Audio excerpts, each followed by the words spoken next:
Isinisisi ni Las Piñas Representative Mark Anthony Santos sa proyekto ng mga Villar ang mabilis na pagbaha sa ilang lugar sa lungsod. Sabi naman ni dating Senadora Cynthia Villar, ang paratang na ginawa ang mga proyekto para sa kanilang pansariling interes ay paninira lamang. May unang balita si Maki Pulido.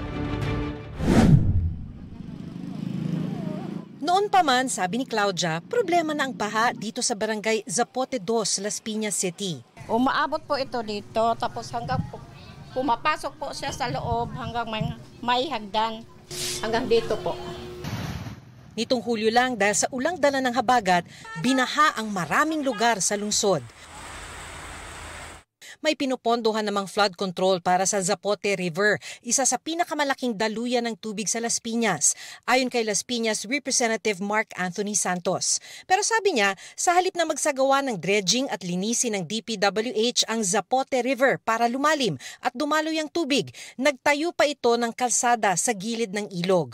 Kumipot tuloy-an niya ang ilog at mabilis nang umapaw, kaya mabilis bumaha sa syudad. Malaki po ang inoccupy nito doon sa Zapote River, na kung saan makikita natin ngayon na talagang medyo nabawasan yung puwang or yung luwang ng river na nagdudulot ngayon ng problema dito sa Las Piñas. Kasi nung araw na mas malapad ito, mas maraming tubig ang dumadaloy dito.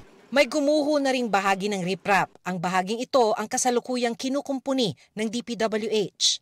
Itong river na to, hindi dapat tinayo po ito para gawing kalsada. Ito po ay para linisin lang ang river.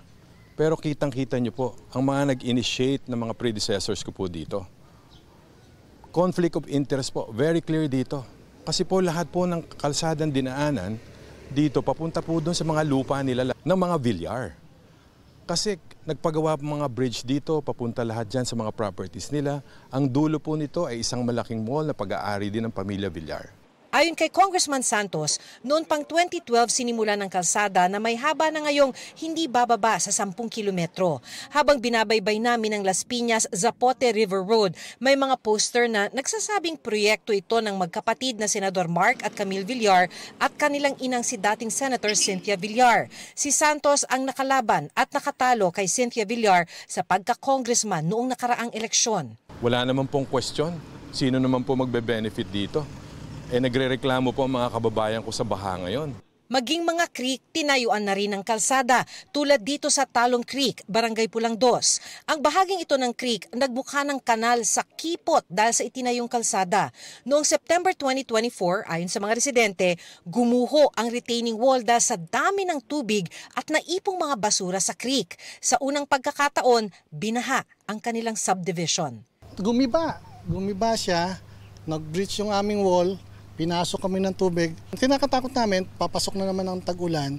Wala na tutulog dito. Sa pahayag ni dating Senator Cynthia Villar, sinabi niya na ang Las Piñas Zapote River Drive ay isang flood control at traffic decongestion project upang ma-rehabilitate ang Las Piñas River at makapagbigay ng pangmatagalang solusyon laban sa pagbaha sa lungsod. Bukod sa pagkontrol sa baha at rehabilitasyon ng ilog, kasama rin daw sa layunin ng proyekto ang pagluwag ng trapiko at pagkonekta ng mga komunidad. Patunay daw ang River Drive na prioridad nila mga proyektong makakatulong sa pagkontrol ng baha, paglilinis at pag-unlad ng kanilang lungsod. Git ni Villar, ang paratang na ginawa ito para palabasing pabor lamang sa ilang pribadong ari-arian ay isang paninirang politikal na wala umanong basehan. Maki Pulido nagbabalita para sa GMA Integrated News.